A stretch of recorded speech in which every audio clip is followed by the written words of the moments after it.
Hello, everybody. Happy Earth Day. I see from the comments that it sounds like it's sunny where a lot of people are.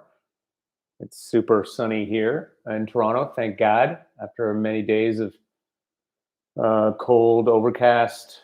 Um, Actually, it's freezing today, but it's sunny. Yeah, I like seeing everybody tuning in here. Hello, Brooke. Hello, Lauren. Hello, PJ, Melissa, Lillian, Byron, Beth, I Wonder, Tina, Wayne, all the peoples. Good to see you all here. Hey, John. Hey, Susan, Valerie, Selvin. So welcome to your midday meditation break.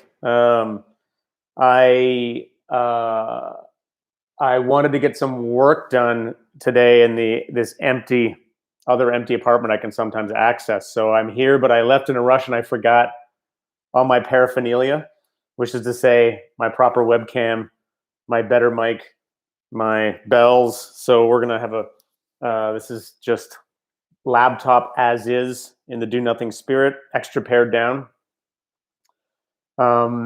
And I had an idea of what to explore today. If you've never been to the do nothing project, not much to expect really. We just sit, close our eyes, maybe they're open, do a simple practice. That's kind of the default. Although today I wanted to, and then each time we explore a different theme or something from a different direction. And today I wanted to do something a little more exploratory based on an experience that I had meditating yesterday, an experience I've had almost more than any other experience in meditation. This incredibly valuable thing that happens again and again. And it's like you keep learning it again and again. And the experience was, first of all, I was all kind of agitated. I didn't feel like sitting. And then I know from experience that that's a really good time to sit, actually, because so much of my life is spent being basically owned by that feeling of agitation. It prevents me, it just keeps me moving forward compulsively. It prevents me from just being at ease in my life. There's this constant needing to move forward. So I've learned that just sitting down and opening to that feeling and noticing it, there can be this incredible moment where suddenly this thing that was so dominant in my experience that I didn't even notice was owning my experience in a way, I suddenly see that it's the emperor has no clothes. You know, that it actually has, if I can notice it, it has no power to influence me. And then I can be free of it. And I can come back to this baseline state of consciousness, which is just open and clear and at peace. And it doesn't need things to be any different than they are in this moment. And that is a very deeply restful and healing place to connect to. So I want to do a little practice that's sort of around this, around exploring, seeing if we can kind of notice what is often a very subtle thing in our experience. There's often a very subtle problem in our experience that is kind of owning us or dominating our experience, and we don't even really realize it. We're just sort of in it because it's happening. It's so subtle. It overlays our consciousness or it bubbles up from underneath and we don't know what's happening. And the analogy I'll give is, I don't know if you guys remember those Where's Waldo illustrated books, those kids. They were sort of for kids, but they're for adults too. I mean, they're really awesome. I think they were called Where's Wally in England. And they're these big, complicated illustrations where there'd be tons of things going on. There'd be like a construction site or a zoo or these scenes of cities, and there's with like thousands of little characters in them. And somewhere in there is Waldo.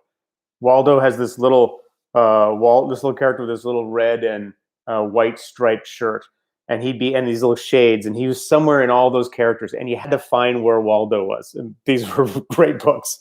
And I sometimes think that's kind of what this is like, finding the problem in our experience. We can think of Waldo as like the troublemaker in our experience, that we may think things are just fine. We sit down, we feel fine, but very, very subtly, Waldo kind of creeps into our experience. And we don't even know that Waldo is having this influencing effect. So that's my metaphor. We're going to call this meditation, Where's Waldo? It'll be just like normal. like a normal meditation. In other words, I'll kind of set us up and you can just sort of sit and be, or you can pay attention lightly to a home base. And if that's what you really feel like doing, then just go along with that momentum.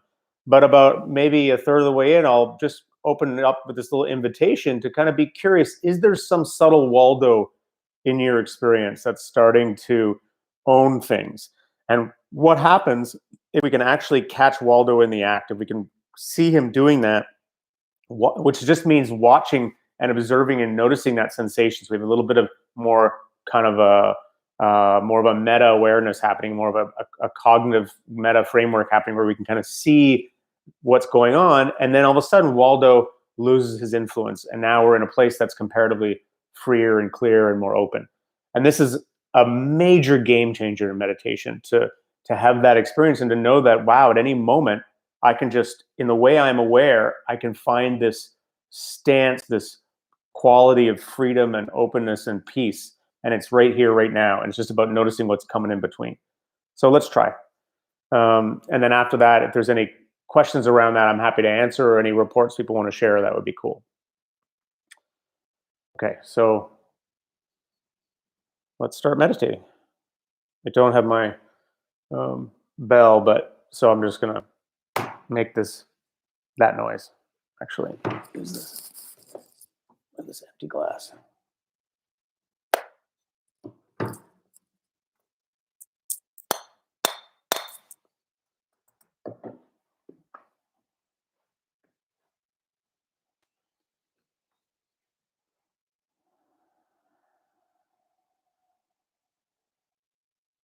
Okay. So as always with the Do Nothing Project, so much of this is just about sitting in company with all these friends from all these different towns and neighborhoods and countries. So if you have a go-to practice that you want to do, and just think of this as an opportunity to be sitting in community, then that's of course totally fine. Or you can follow along with my prompts around a particular technique, a particular kind of exploration, which is what we're going to do today. So I like to start with a few deep breaths.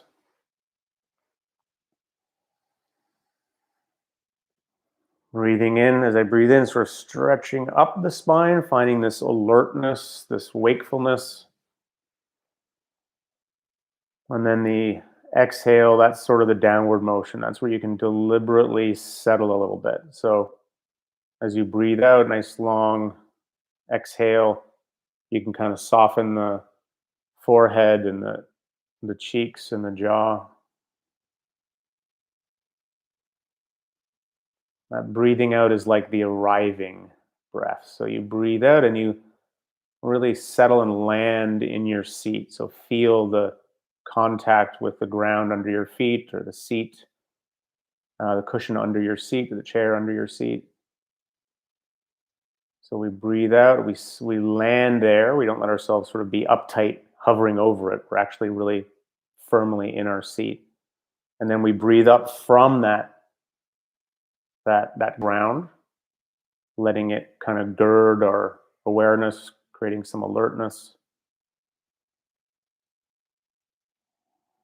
And on the next exhale, again, just breathing out any tension, riding that line between being alert and aware and relaxed.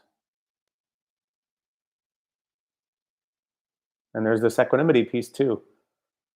This important part about sort of this mature acceptance of the imperfection of whatever situation we're in. So there might be sounds in your environment that are there, or there might be, feelings in your body that feel a bit uncomfortable.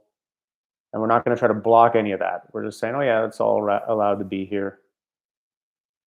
Equanimity is sort of accepting the whole field. And there's, well, yeah, like I said, there's sort of a maturity or a dignity in that acceptance.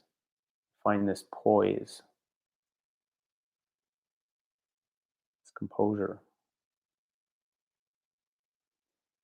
And then from here, it's sort of up to you. What do you want to pay attention to? Where do you want to direct your attention? It's sort of the first freedom.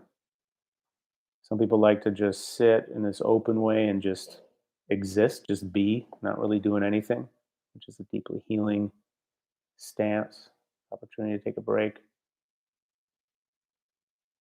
Others have a similar attitude, but they also like to kind of lightly pay attention to a home base. So, meaning maybe the feeling of the breath, or maybe the sound of the fridge, fan, maybe a point in the body. You can also like look at the back of your eyes. You can listen internally to a phrase that you repeat, like I am. Lots of things you can pay attention to. So just choose something that you know sort of works for you, and then we'll let ourselves settle in here a bit.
Good. So we're just getting settled here.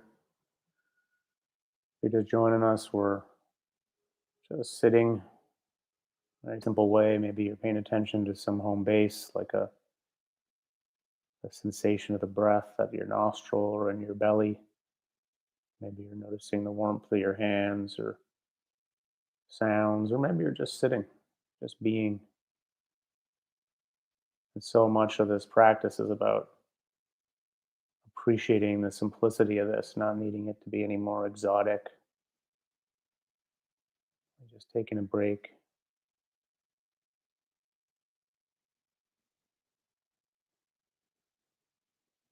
If there's thoughts, if there's emotions, sensations, discomforts, letting all that be there.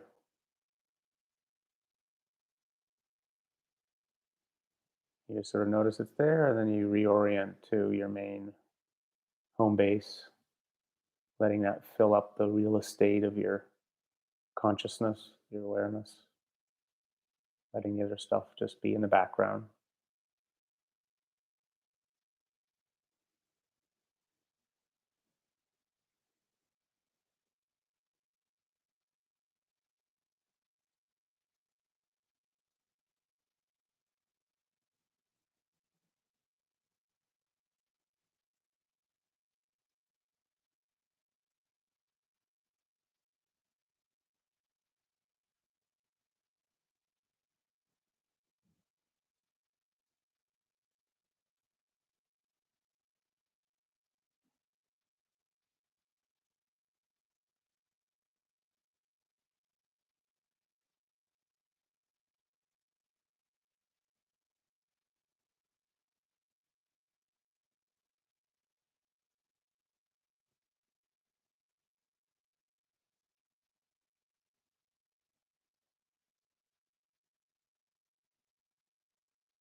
Okay, good. So you can just carry on exactly like this if you're enjoying that. If it's that's the momentum, that's absolutely fine.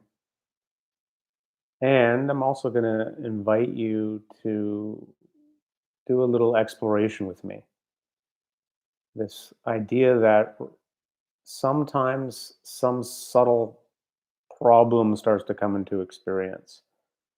And the context here is that our default, our baseline, our ground state of consciousness, at least in contemplative philosophy, it's considered to be open, clear, and peaceful. Empty, open, clear, and peaceful. And that any and that what happens is the process of living begins to create a kind of film between you and that state. Something starts to overlay on top of that is either an obvious challenge or a more subtle challenge. And it's the subtle ones that we're interested in. So you may have a more obvious thing. There may be some challenging emotion or lots of inner talk or uncomfortable body sensation. And the advice is always the same. You sort of notice that that's happening and then sort of redirect your attention to some home base. And that's this natural movement. We try to be okay with that happening. And in this, what we're going to do is we're also going to see if we can explore the subtler parts of that. So, for example, it may be that there is some subtle kind of dissatisfaction coming in where you start to feel a little bit restless or a little bit bored. And that starts to come into experience. And it may not be there yet, but it may come in the future. And it's just sort of signposting that's something to look for. Or another one that comes in and maybe a subtle overlay of sort of dullness, of kind of checked outness, where we kind of get all spaced out a bit. And it's like we're not in that crisp, clear, open state anymore. So we see if we can actually notice that before it happens or as it's starting to happen. Or if you're working with if there is a challenging emotion in your experience or body sensation, can you notice the center of that? And then there may be a more subtle kind of thing there, a problem that's radiating from that. That's a secondary cause that you see if we can notice. So the idea is to see if we can notice what subtle Waldo is entering our experience that's preventing us from being absolutely clear and present and open and at peace. And if we can notice that, it can change the meditation. So just that's the invitation. If all this seems like too much, then just keep doing what you've been doing.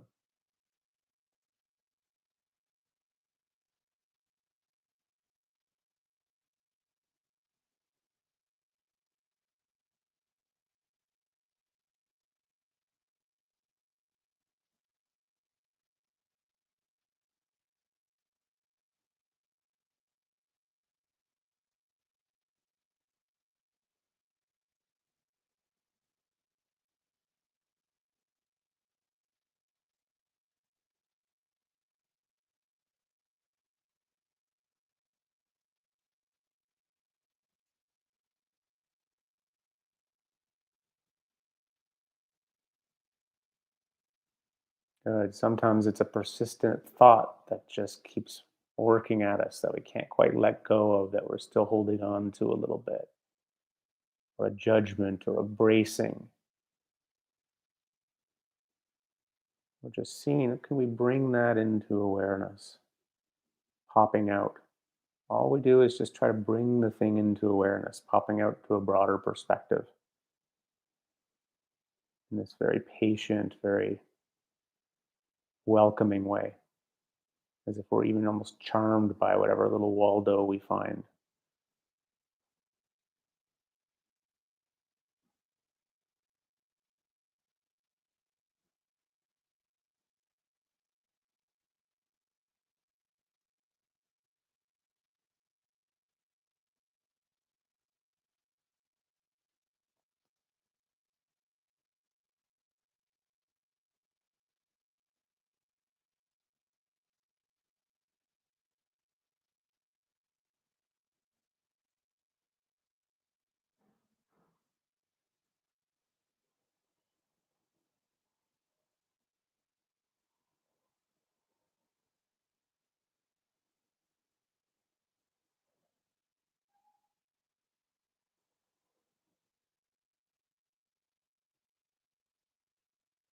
Good. And once we notice if there's something there, we just go back to our main object, always knowing that all this is sort of just invitational. You don't feel like doing this exploration, and you can just stay with the breath or the body, just relaxing in company.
And so we're just practicing this basic stance of being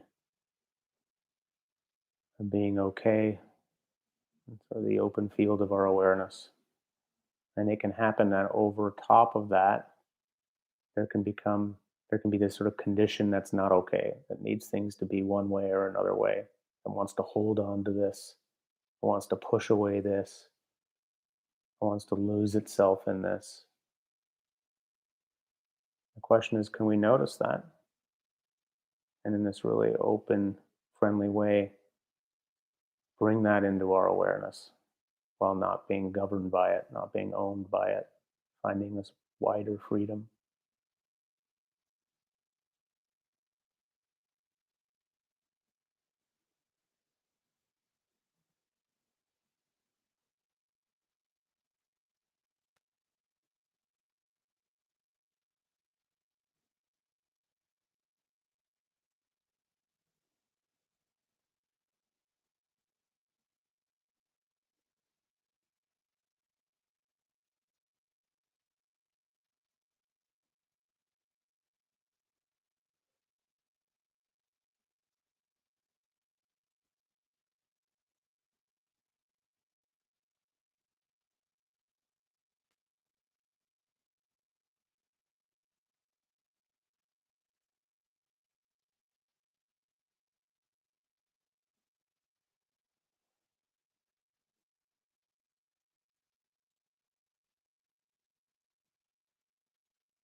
Okay, good.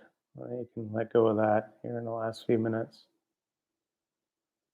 And we'll just finish with a little cultivating positivity, last little bit, nurturing positive qualities in our experience. What we call a loving kindness practice, or a compassion practice, or a gratitude practice, different variations. So for this one, we'll just keep it really simple. Just bring to mind someone that you like, someone in your sphere of orbit, either your physical sphere or likely your virtual sphere right now, and just send out some good vibes. So sending out some friendliness, like may you be well. You can have a little phrase, may you be well, may you be happy. Maybe you're picturing them smiling. And the idea here is just to connect in this very reasonable way with this desire to want the best for this person. Yeah, I want the best for you, of course. May you be happy, may you be healthy, may you be safe. You can have whatever phrase works. And it's just this opportunity to remind ourselves of our connections, to practice being connected, to practice being generous with people. And now maybe you want to move on to somebody else, someone close or far, and just send them the same intention. To want the best for them. So you might repeat a little phrase, maybe healthy, maybe happy, maybe safe. And this is your network. And as you breathe in, you can imagine you're breathing in support from that network. And then as you breathe out, you can imagine you're sending out your support. So this in this reciprocal relationship. Breathing in support, sending out your care, your thanks. May you be happy, may you be healthy. And for the last bit here, let's do this group right here, our little posse of 100 plus meditators. Breathing in, feeling that support, feeling that connection. Even if it's sort of in our imaginations, it's actually happening from all the people sitting here, and then sending out a wave of, on the exhale, a wave of caring for those people, wanting the best for them. May you all be safe and healthy and happy and connected. May all of us be this way.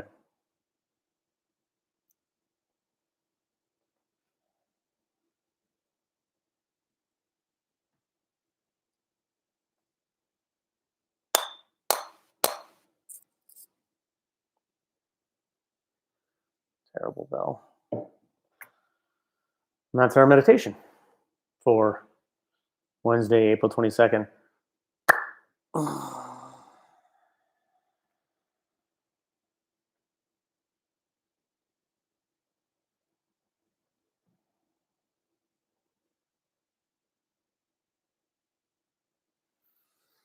Good to sit with you guys. So I just thought I'd say something just at the end here about that practice. Sort of the healing in meditation happens in different ways. A lot of it happens just from sitting down and taking a stance of knowing that just being is fine. And you practice that. You practice just resetting into this place of sort of clarity and openness and welcome, and you deepen the circuits there, and it kind of radiates out into your life. And then you can also have a more active practice where you kind of look and you're curious of, well, what's preventing me from being there right now? What I found many, many times from meditation, especially on a retreat, is like I get to a place where I realize there are no problems. I don't mean there are no problems in the outside world. I mean there are no problems in this moment in subjective experience. That the basic stance of I can be in this place of just basic awareness that is just smooth and open, and I don't need to change anything in my immediate circumstance. I'm just fine. And the argument is that it's from this place of things being just fine that we're best able to respond to things that aren't fine in the world. That in a way we find this place of no problemness in our moment to moment experience. And that allows us to respond really well to problems. And so sometimes I'll sit down in my meditation and I'll go, okay, I know the baseline ground is that there's no problem. So therefore, if there's a problem right now, where is it? Can I find it? And if I can find it and notice it, then I can go back into that place where I'm free of that problem. And this is enormously liberating. This is what they mean by the liberation in practice. That you can be liberated from the conditions of needing things to be a certain way. That there's a place, a stance in the moment that is deeply free. And so we practice either rehearsing that, and it's by sitting in this very natural, simple way, or we practice by trying to see, well, what is coming in between us and that, and can I notice that? And that's what we did for this one. Um, so yeah, so I don't know if anyone has any questions about that practice. It's a bit of a different one, or any insights. I'd be curious what people worked with. Like, what was your Waldo? Did you find something that was coming between you and things being just fine? Were you able to kind of notice that? Sometimes we already know what that is right at the beginning. It's a big thing. Sometimes it's this really subtle thing that's kind of often there in our practice. So I'll leave it up to you guys. Joe C saying his world's very different now than it was X minutes ago. I'm glad, dude. 37 minutes ago. Susan ended up doing Tonglen instead of looking for Waldo. She finds thinking about breathing in clean, sparkling air and breathing out dark, dirty particles is appropriate for the COVIDian era. That's a good call. Basically, like a rest. You're basically like a filter device for all of humanity. Lauren saying she got super calm and at peace, and I didn't get stressed hearing the call of a cardiac arrest overhead. I guess you're in the hospital, Lauren. Okay, so here's a question from Valerie. I find it hard to think about a Waldo when my distracting thoughts are more like a Godzilla stomping around. Are those just big Waldos, or are they completely different things? Fantastic question. They're big Waldos. I mean, Waldo is just a metaphor to kind of, it's just sort of to help us recognize that sometimes it can be hard to find those things. But really what we're talking about is anything that's overlaying consciousness that now says there's a problem. If we say that the baseline of consciousness is a sort of ground of just being open, there's nothing in it, it's empty, there's no problem in it, and then the problem comes and visits over top. Sometimes the problems are really obvious. And I say problems in quotes, like sometimes the things are really obvious. There's like a major external condition that we need to address, obviously. Often it's like a fixated thought or a strong emotion that tells us that we're not safe right now. And so we can work with that and notice that. We've talked a lot about how to work with that. But I would say more often than those big obvious things, there's some subtle thing. There's sort of some subtle way in which we don't feel okay, but we don't even know that that's happening. We're going around in this way that's a little bit fixated, a little bit driven, or a little bit don't ever want to feel something. We don't want to sit and actually be with ourselves because we don't want to sit and feel our own discomfort. Like I'm describing a lot my experience, a feeling of kind of having to go to the next thing continually because I just don't want to be here with myself in some way. And that can completely end up governing us. We spend our whole life running in away from the present moment. So this practice is an invitation to kind of see what that is. Sometimes it's the big stuff, the dramatic stuff first, and then there's a slow, patient working with that. And sometimes it's good to try to notice the subtler things that are going on. Hopefully that's clear.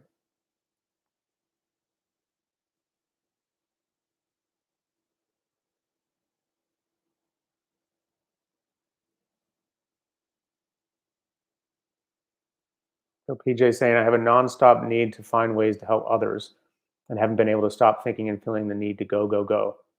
Finally found space, all that. Yes. So that's great to notice. I really relate to that. I've got a similar kind of thing. It's like, okay, gotta be helpful, gotta be helpful, gotta be helpful, gotta be helpful. And it's wonderful to have that as a big motivating force in your experience. And at the same time, if you can't reset into a place where there's in this moment, again, listen to the language I'm using, in this moment when there's no problem in your experience in this moment.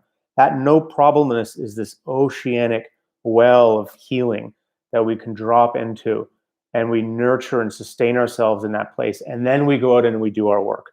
So what you're describing is that PJ is the need.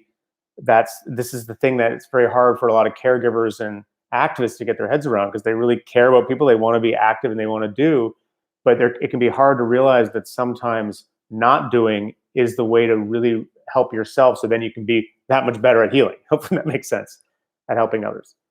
Oh, great. So really good reports coming in here. I love this.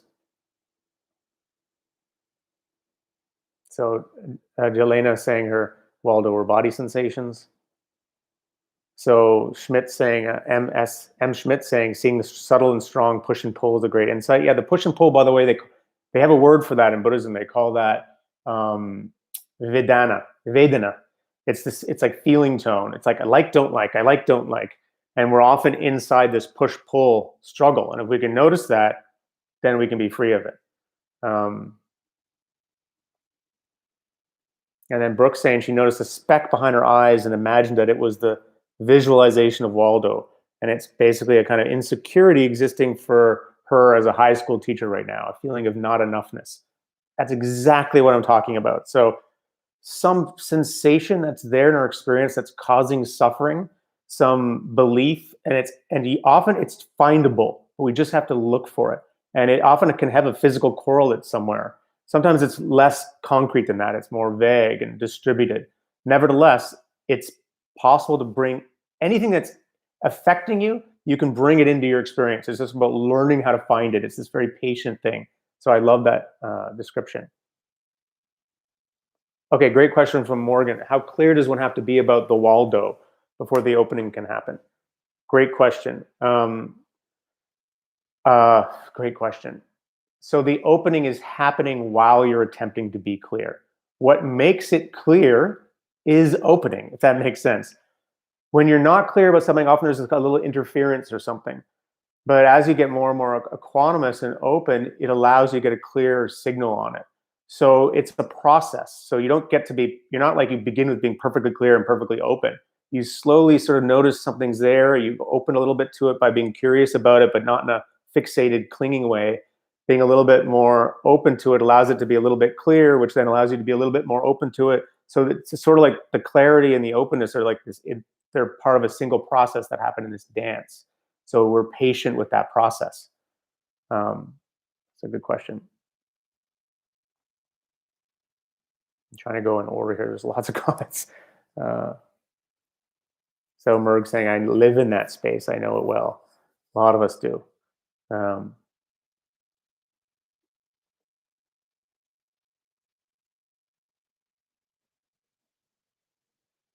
So Jeff's asking, my snow globe can't settle because I don't know how to help my friend grieve loss of her husband to COVID related.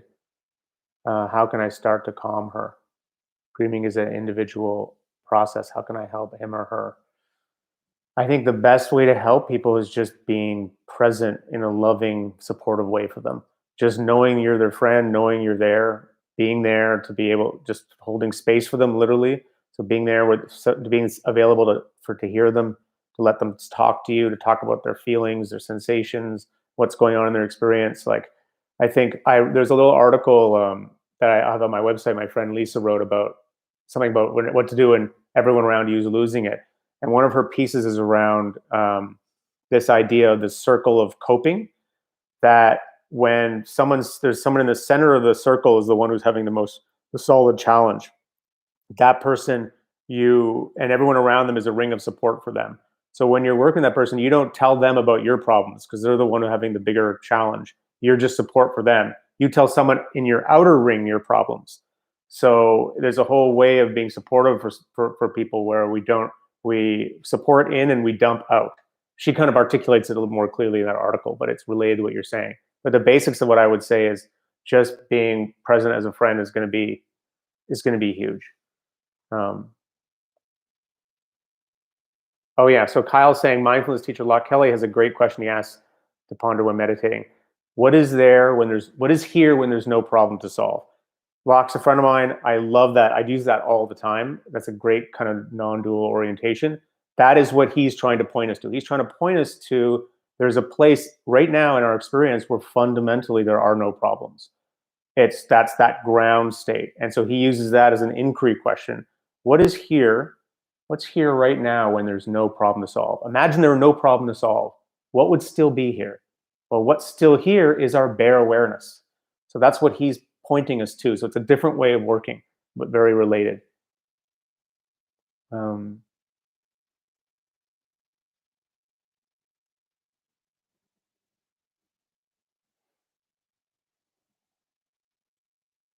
so lots of.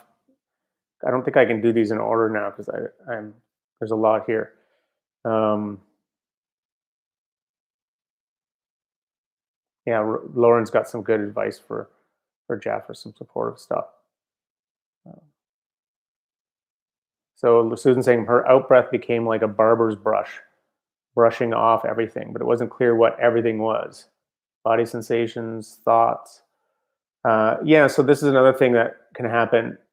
So this process, by the way, that we're talking about, I talk about this a lot. It's called in contemplative world the process of purification. In the Buddhist world and in the mystical world, it has different words, names. You call it catharsis, but the idea is that there's a process of noticing what's our challenges in our experience, our kind of chronic patterns, and the more we can kind of notice them and open to them, they can kind of begin to work their way out or begin to become integrated into the larger experience. There's different metaphors to think about it. And sometimes we know what it is that's getting cleared out, if you want to call it that. We can see that it's this grudge that I got with my dad, and we're working with it, and suddenly it starts to break up, and it can be quite obvious and dramatic like that. But far more often, actually, we don't even know what's clearing out, and we don't need to. That's the thing. You don't need to know. Sometimes we're just in this open way. We're just sitting in this open, clear way, and we just feel like a load is coming off our shoulders. We don't even know what that load is. So the important thing here is you don't need to know. There's working with it directly, and that can help. But sometimes there's just the indirect way of just sitting and being. That's why the default practice we do here of sitting and just being is so healing. It will work through some of that stuff, and you don't need to know exactly what it is. You'll just know that down the line, you're hanging out in a situation that normally you would find triggering, and all of a sudden you're more centered. So the triggery part of it has somehow cleared out of your experience. Um,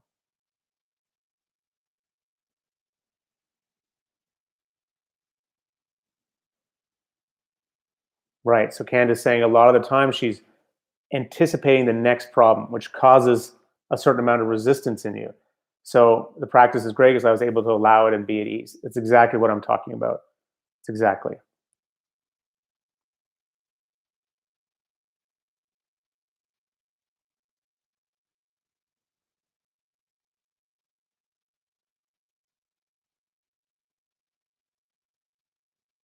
Yeah, so Josh saying, and notice my mind went to lots of random thoughts, and I just tried my best to acknowledge them and turn to my home base. Are these Waldos? Yeah, it's kind of what I said earlier. There's the more obvious ones. I mean, a Waldo is just anything that's coming between you and being just fine. So if you're off in a thought about worrying about something, well, that's coming between you and being just fine. And we're just saying there's overt Godzilla Waldos, and then there's these very covert stealth Waldos who just like who are in our experience kind of like hidden out, having this influence, but we don't really know what's happening. But if we can see it happening, then we can be have more freedom around them. Um, okay, guys, I think that's um, good for today. Very nice to hang out with you. Um, I really appreciate this community. It really centers me to have this, gives me a job during my days, and I'm just glad it's helpful for you. It's helpful for me. Um, and yeah, thanks everyone who's given that shout out support for Jeff. Same with me, dude. I hope you're able to be with your friend like that. Adios, amigos. We'll see you on Sunday. Oh, and I'm on a new podcast, 10% Happier Today, which I haven't heard yet, but hopefully that'll be helpful too, because it talks about practice from different perspectives.